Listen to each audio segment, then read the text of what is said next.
السلام علیکم دوستو، ویلکم ٹو جی ایم کے ٹاکس۔ آج ہم بات کرنے والے ہیں جماعت اسلامی کی ہسٹری کے بارے میں۔ آپ نے نوٹ کیا ہوگا کہ جماعت اسلامی پاکستان میں موجود سب سے پرانی اور نمائندہ مذہبی جماعت ہونے کے باوجود بھی اسلام کے نام پہ بننے والے ملک پاکستان کی عوام میں اس طرح مقبولیت حاصل نہیں کر سکی اور بعد میں آنے والی پارٹیز جماعت سے آگے نکل گئیں۔ آخر اس کی کیا وجہ ہے؟ جماعت اسلامی عوام میں نمائندہ اکثریت حاصل کیوں نہیں کر سکی، جبکہ پاکستان میں جماعت اسلامی وہ واحد پولیٹیکل پارٹی ہے جو کہ ہمیشہ ناانصافی اور ظلم کے خلاف ریزسٹنس کے طور پہ سامنے آئی ہے، چاہے وہ امریکہ کے خلاف ریزسٹنس ہو یا لاپتہ افراد کے حق میں آواز اٹھانا ہو، غزہ مارچ ہو یا فلسطین کے مسئلے پہ مسلم برادری کو اکٹھا کرنے کے لیے خدمات ہوں، ڈاکٹر عافیہ صدیقی کی رہائی کی کوشش ہو یا مظلوم لوگوں کے حق میں آواز بلند کرنا ہو، ان کو انصاف دلانا ہو یا لوگوں کو درپیش مسائل کے لیے حکومت سے اپیل ہو۔ اس کے علاوہ سیلاب آئے تو جماعت اسلامی، کورونا آئے تو جماعت اسلامی، تو پھر جب الیکشنز کی باری آتی ہے تب جماعت اسلامی کو ناکامی کا سامنا کیوں کرنا پڑتا ہے؟ جماعت اسلامی پاکستان کی وہ واحد پولیٹیکل پارٹی ہے جس کی قیادت پہ کرپشن کا الزام نہیں لگتا، جس کے رہنما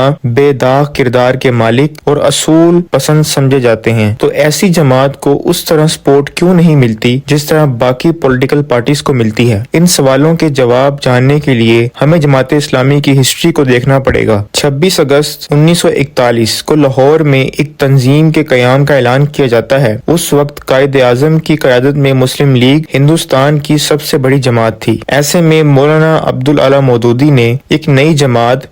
اسلامی کے نام سے قائم کی اور اس کا مقصد انہوں نے کچھ اس طرح بیان کیا ہے کہ ہندوستان میں اسلام کی تعلیمات کو فروغ دینے کے لیے جماعت اسلامی قائم کی گئی، جس کے ذریعے مسلمانوں کی اسلام کے مطابق کردار سازی کی جائے اور ان کو اخلاقی برائیوں سے بچایا جائے، سیکولرزم، سوشلزم اور مغربی تہذیب سے بچا کر اللہ اور اس کے رسول صلی اللہ علیہ وآلہ وسلم کی تعلیمات کے مطابق زندگی گزارنے کا طریقہ سکھایا جائے۔ اس جماعت کے قیام سے پہلے 1932 یعنی کہ 1932 سے مولانا مودودی حیدرآباد دکن سے ترجمان القرآن کے نام سے بھی ایک رسالہ شائع کرتے رہے اور بحیثیت عالم دین ہندوستان بھر کے مسلمانوں میں مشہور تھے۔ اس وقت تک وہ بہت سی کتابیں بھی لکھ چکے تھے۔ جماعت اسلامی قیام کے وقت 75 یعنی کہ 75 اراکین پہ مشتمل تھی اور 38 سالہ مولانا مودودی کو جماعت نے اپنا امیر منتخب کیا۔ کچھ ہی وقت میں جماعت کا پیغام آہستہ آہستہ پورے ہندوستان میں پھیلنے لگا اور جب پاکستان بنا تو جماعت اسلامی کے ارکان کی تعداد 700 سے زیادہ تھی۔ اس کے علاوہ ہزاروں لوگ اس جماعت کا حصہ بن چکے تھے۔ پاکستان کے قیام سے قبل دیگر رہنماؤں کی طرح مولانا مودودی نے بھی پاکستان بننے کی مخالفت کی اور اس ٹائم حالات کچھ اس طرح تھے کہ اگر کوئی پاکستان بننے کی مخالفت کرتا تو مسلمان جذباتی ہو جاتے اور اس کو ہندوؤں کا ایجنٹ سمجھنے لگتے تھے۔ مولانا مودودی کے ساتھ بھی کچھ ایسا ہی ہوا۔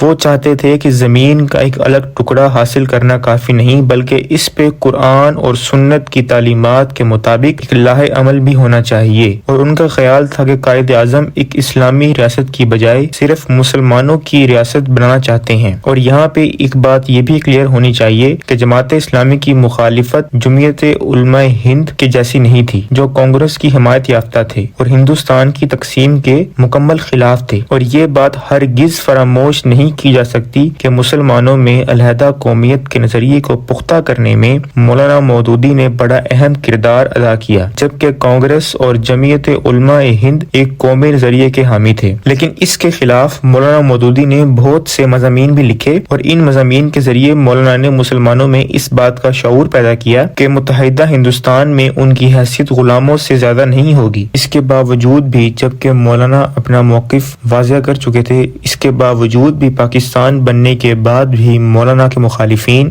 ان پر اور ان کی جماعت پہ پاکستان اور قائد اعظم کی مخالفت کا الزام لگاتے رہے، جو کہ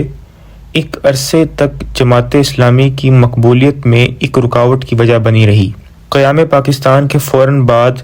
جماعت اسلامی نے اسلامی نظام کے قیام کا مطالبہ کیا، جس کے بعد مولانا مودودی کو اکتوبر 1948 میں حکومت پاکستان نے جہاد کشمیر کے خلاف بیان جاری کرنے کے الزام کا بہانہ بنا کر گرفتار کر لیا۔ مولانا کا موقف تھا کہ جہاد انفرادی سطح پہ نہیں ہو سکتا اور ریاست عالمی معاہدوں کی وجہ سے ایسے جہاد میں شامل نہیں ہو سکتی،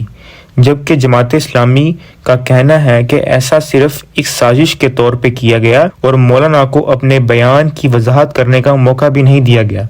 اور اصل میں ان کی گرفتاری اسلامی نظام کے مطالبے پہ کی گئی اور اس بیان کو محض ایک بہانے کے طور پر استعمال کیا گیا تھا۔ اس کے بعد 12 مارچ 1949 کو جماعت اسلامی اور دیگر مذہبی جماعتوں کے مطالبات پر قرارداد مقاصد منظور تو کر لی گئی، لیکن مولانا کو رہائی 20 مہینے بعد 1950 میں ملی۔ 1953 میں ختم نبوت کے مسئلے پہ انہوں نے ایک کتاب قادیانی مسئلے کے نام سے تحریر کی، جس پہ انہیں دوبارہ گرفتار کر لیا گیا اور فوجی عدالت نے ان کو سزائے موت کی سزا سنا دی، اور مولانا مودودی نے معافی کی اپیل کرنے سے بھی انکار کر دیا۔ اس وقت تک مولانا پوری دنیا کے مسلمانوں میں مقبول ہو چکے تھے۔ یہی وجہ ہے کہ ان کو سزائے موت سنائے جانے کے بعد بھی پاکستان سمیت پوری دنیا سے شدید رد عمل سامنے آیا، جس کے بعد ان کی سزا کو 14 سال کی قید کی سزا میں بدل دیا گیا، لیکن اسلامی برادری کے پریشر پر ان کو 25 ماہ بعد ہائی کورٹ کے فیصلے کے مطابق رہا کر دیا گیا۔ جماعت اسلامی نے 1951 میں پنجاب کے انتخابات میں حصہ لیا تھا، جس کا مقصد صرف مسلمانوں کی اسلام کے مطابق کردار سازی کرنا تھا، لیکن ابھی تک یہ مکمل سیاسی جماعت کے طور پر سامنے نہیں آئی تھی۔ لیکن مولانا مودودی نے شاید یہ محسوس کر لیا تھا کہ انتخابی سیاست میں حصہ لیے بغیر وہ ملک میں انقلاب برپا نہیں کر سکتے۔ یہی وجہ تھی کہ 1957 میں ماچی کورٹ میں اجتماع میں انتخابی سیاست میں حصہ لینے کے فیصلے کی تصدیق کی گئی۔ اس فیصلے کے نتیجے میں مولانا امین احسان اصلاحی، مولانا عبدالغفار حسن، ڈاکٹر اسرار احمد اور ارشاد احمد حقانی جیسے پرانے ساتھیوں نے جماعت اسلامی سے علیحدگی اختیار کر لی۔ اس کے بعد اکتوبر 1958 میں جنرل ایوب خان نے ملک میں مارشل لا نافذ کر دیا اور تمام پولیٹیکل پارٹیز کو بھی بین کر دیا۔ 1962 میں پولیٹیکل پارٹیز بحال کی گئی تو اکتوبر 1963 میں جماعت اسلامی نے سالانہ جلسہ لاہور میں کرنے کا فیصلہ کیا۔ 25 اکتوبر کو جب مولانا جلسے میں تقریر کر رہے تھے تو نامعلوم افراد نے فائرنگ کر دی، جس کے نتیجے میں ایک کارکن کی جان چلی گئی۔ کہا جاتا ہے کہ ایوب خان جماعت اسلامی کے اسلامی نظام کے مطالبے سے اتنا تنگ تھا کہ 1964 یعنی کہ 1964 میں انہوں نے جماعت اسلامی کو غیر قانونی قرار دیتے ہوئے اس پر پابندی لگا دی، اور پھر مولانا مودودی سمیت بہت سے رہنماؤں کو جیل میں ڈال دیا گیا۔ سپریم کورٹ نے جماعت کو بحال کیا اور ایوب خان کے خلاف باقاعدہ اپوزیشن بنی، جس میں جماعت اسلامی نے بھی حصہ لیا، اور محترمہ فاطمہ جناح کو صدارتی امیدوار کے طور پر منتخب کیا گیا، لیکن الیکشن میں بدترین دھاندلی ہوئی، جس کے نتیجے میں محترمہ فاطمہ جناح کو بھی شکست کا سامنا کرنا پڑا۔ اس کے باوجود بھی 1965 کی جنگ میں جماعت اسلامی نے حکومت کا بھرپور ساتھ دیا، جس کے نتیجے میں جماعت کو بہت سے اعتراضات کا سامنا کرنا پڑا اور ان پہ آمریت کی حامی جماعت ہونے کے الزام بھی لگائے گئے، لیکن اس جنگ میں بعد پاکستان کی سالمیت کی تھی،